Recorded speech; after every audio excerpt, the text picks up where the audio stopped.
Hi, Clyde Salumushwari here. We continue to publish the videos relating to the community forum that we organized recently. The first video, for those of you who may have already watched it on our website or on our Facebook page, shows the discussions that took place during the forum, where community members canvassed a number of issues that affect the African Australian youth, as well as the broader African Australian community. This video continues with a discussion on the issues for about 7 minutes, and then goes into trying to explore the avenues to resolve these issues. Obviously, it is important for the community to take ownership of whatever issues that we're facing, and work with service providers and politicians and bureaucrats and everyone else involved in trying to address community issues.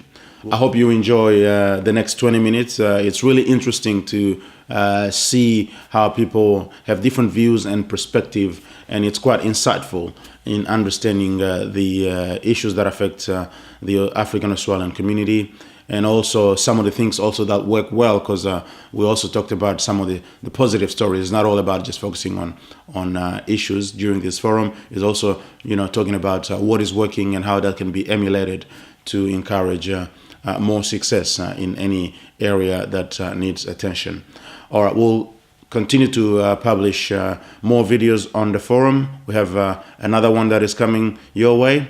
For now, I'll see you on the other side of the video.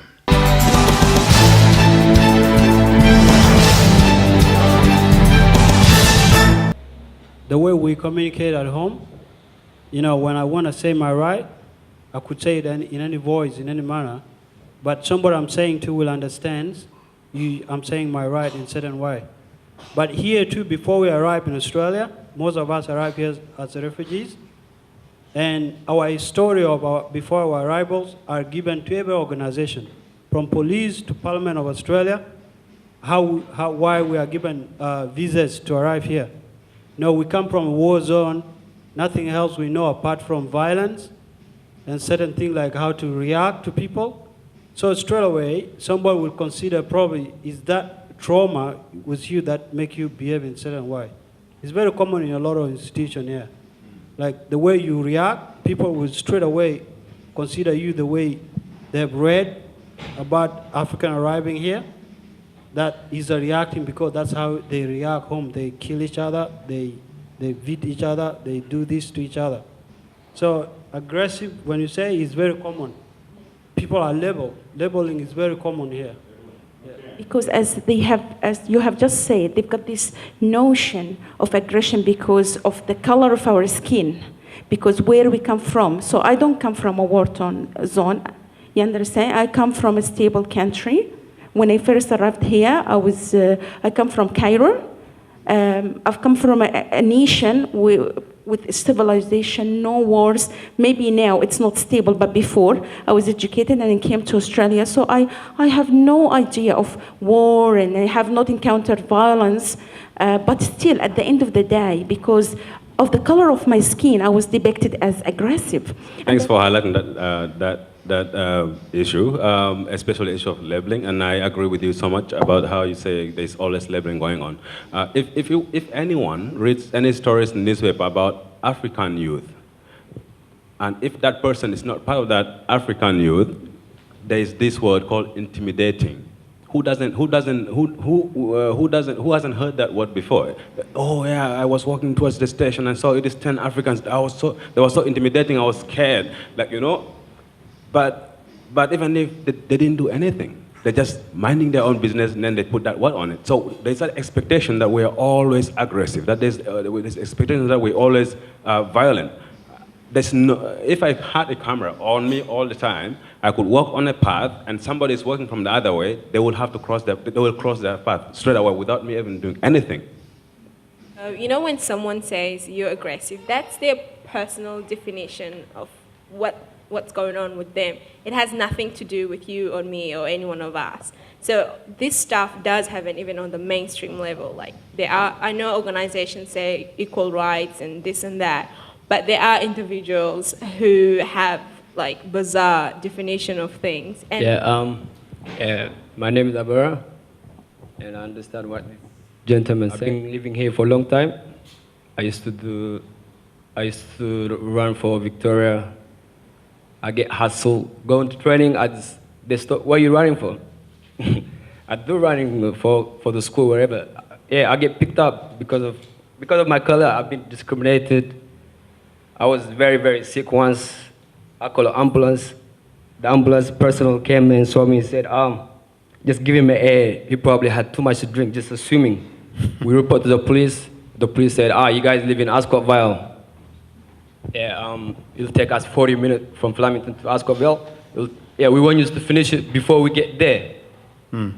So I'm not, like, there's a racism. Like, you can, like, every corner you go, there's a racism.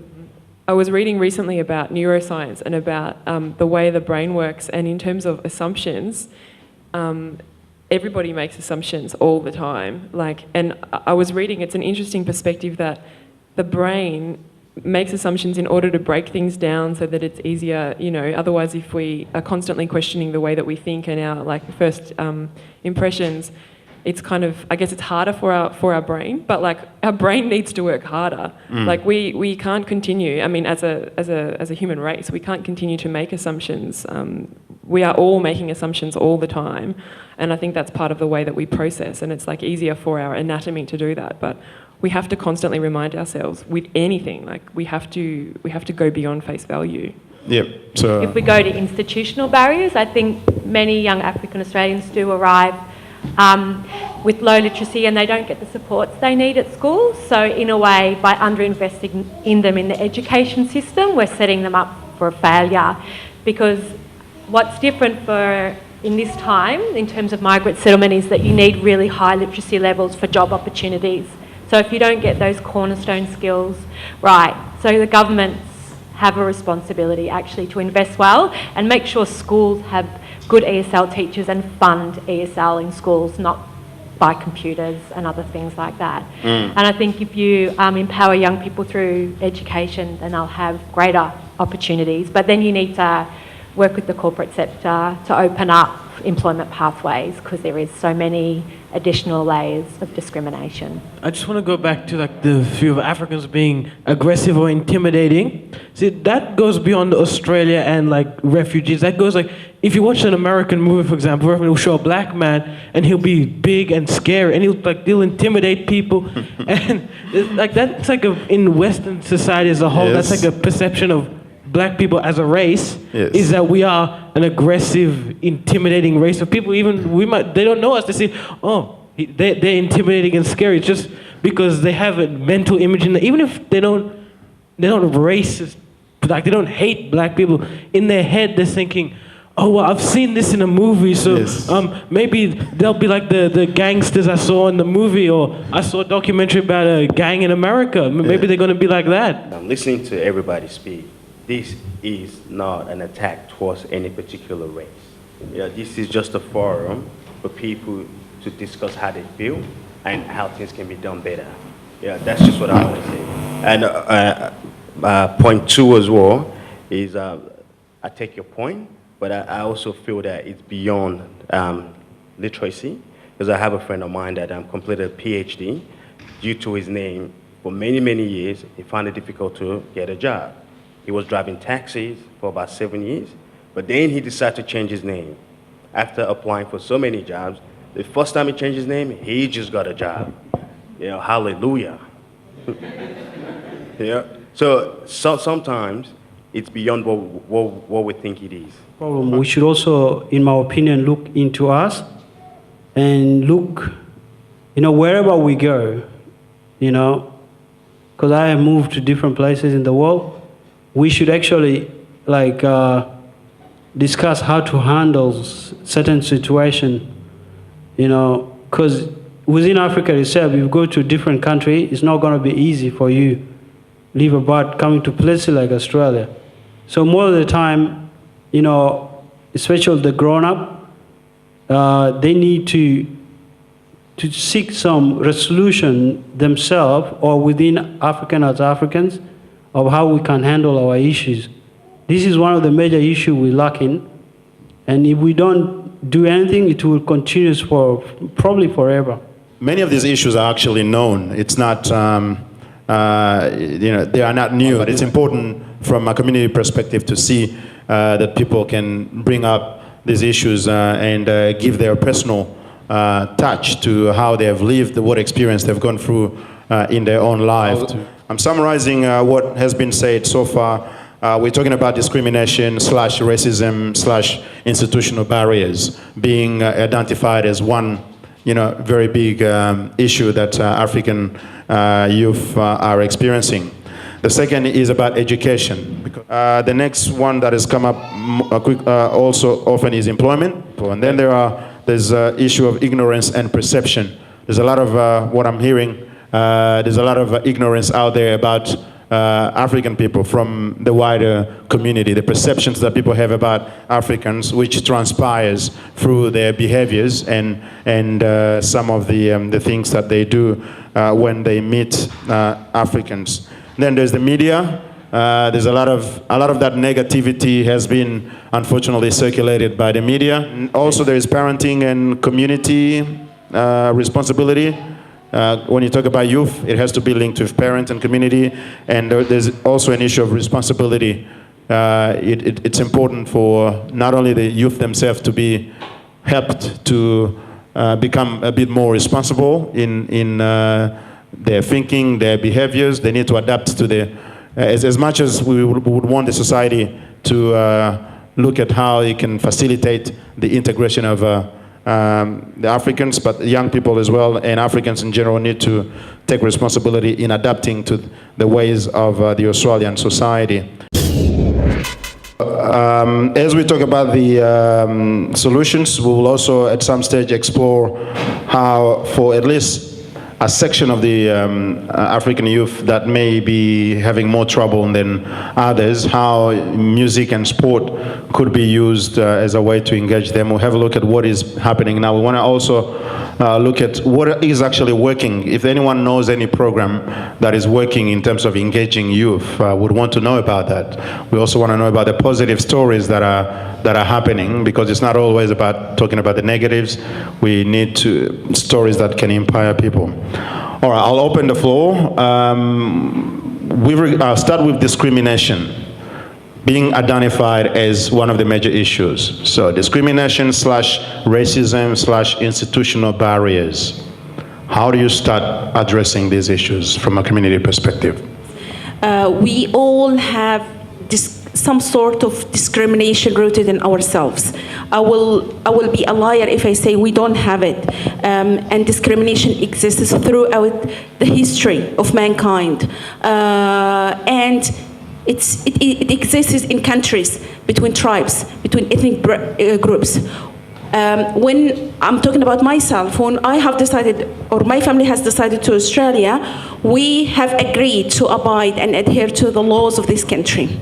So, and we don't expect anyone to like us, just to treat us the same as everyone else, but we expect, because we live in Australia, under the Australian law, we expect the system to adhere to their laws. So treat us as Australian. Treat us with respect, dignity. We are not expecting people to like us. What we are asking for basic human rights, to be treated in accordance with the Australian laws. That's what I'm asking for myself and my children. The name is Avani. We talk about discrimination, then we come back to the African community. Discrimination exists within the African community. So we need to start from within ourselves to start fighting off this discrimination before we can even talk about Australians giving us that, kind of accepting us. Because within ourselves, we have discrimination. Within our cultures, within our society, we have those discriminations. So we should be able to start from within us. Sudanese, Nigerians, Liberians, it's there. So we need to fight it from within. Once we accept ourselves as individuals within our society, as Africans, I think the rest will see. And it depends on what we project to the outside world. What we are projecting to the outside world, that's what they will see. And the things we do, the way we behave, the way we carry ourselves in the society, in a country like Australia where we live, we also give people that perception, okay, this person is responsible or this person is irresponsible. And people will judge you based on how you carry yourself. So you walk into a place, discrimination will always be there. We can fight it out, but it's what we do that will make a difference. I feel that the best part is for us to lead by example. It's as simple as that. And by leading as an example, I feel that it will bring our community together, and it will also get other people to understand, wow, these people are united. Now we get to start treating them as united people and support them in the best way that we can. And I also want to suggest that in order to get the external people involved, we need to be the educators. We need to start educating people about our culture. We need to start educating people about how we feel is a right way of treating us. It's not because they want to treat us bad sometimes, it's just because they don't know what's right and what's wrong. So I think we need to take a step back and stop taking things personally as an attack and taking this as an opportunity to educate our fellow brothers and sisters about how to do things. Thank you. You can't control another person's actions. I mean, you cannot control your own actions. So people can act in a racist way towards you, but it doesn't need that you need to respond the same way to them. And also we shouldn't also fall in the same pit of stereotyping. I mean, one person may be ignorant or may not be lack of understanding of knowledge. I mean, they act in a racist way towards you, and straight away and take it into a broader sense, like this is the whole community, they're all racist because of one person's action. So we shouldn't also try to fall into the same trap, but also is, like I say, we need to be an example and not, I mean, be an example regardless of what people do towards you and not try to respond in a kind. Thank you.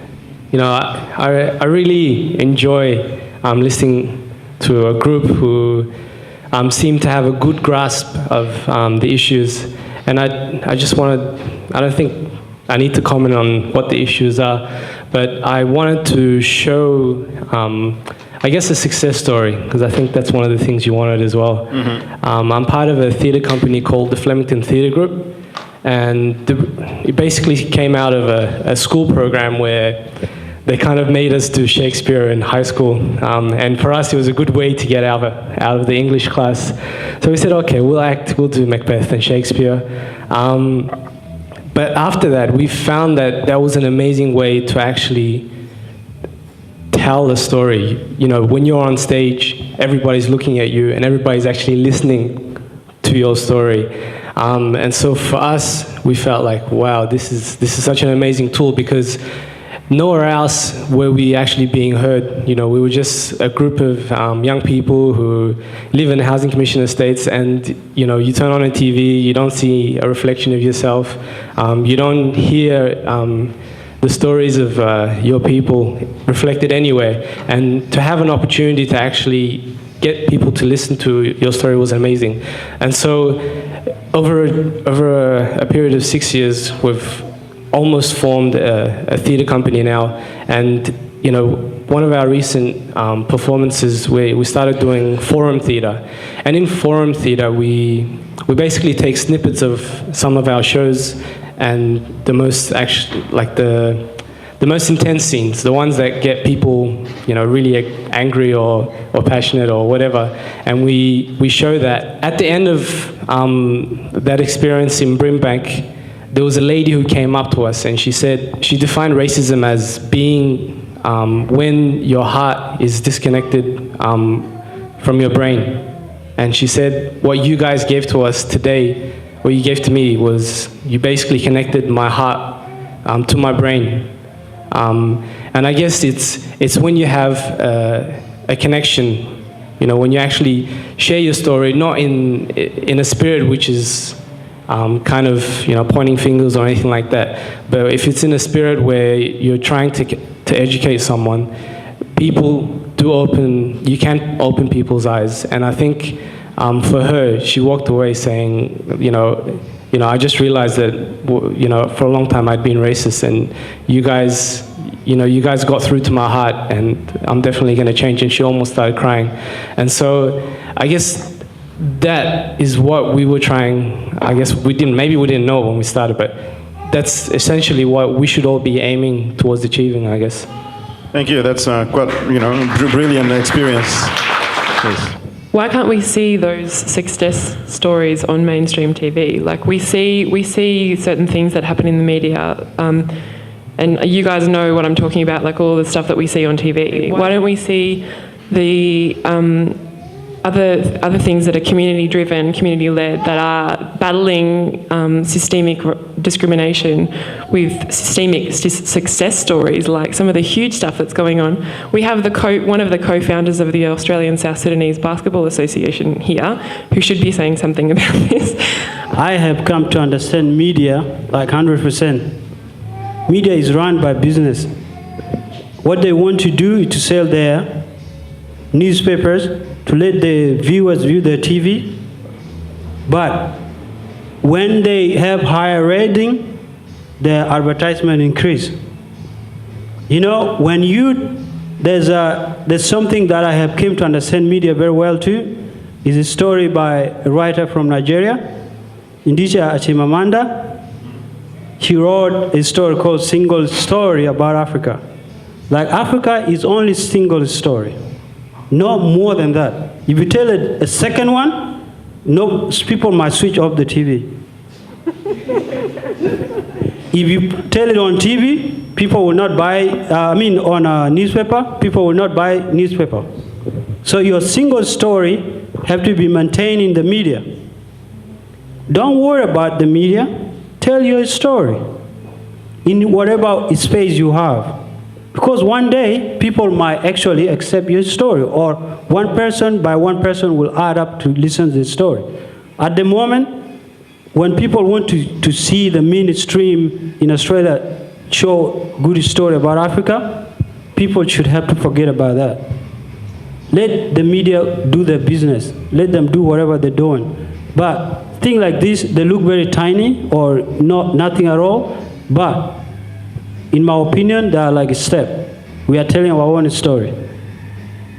So mainstream for people to go there and tell our story is not, in my opinion, it's not what we're looking for. Thanks, man. Thank you for watching the video. We appreciate the time that you have taken to watch this video. 20 minutes of your time is obviously important, and we encourage you to continue to visit our website, www.africamediaaustralia.com, and also like us on our Facebook page if you haven't done so already. That means you'll have exclusive access to some of the videos we publish. Please continue to give us your feedback, as that is important in improving what we are doing. If you want to contribute in any way to what Africa Media is doing, or to some of the next forums that we plan to organize, please write to us. The address is info@africamediaaustralia.com.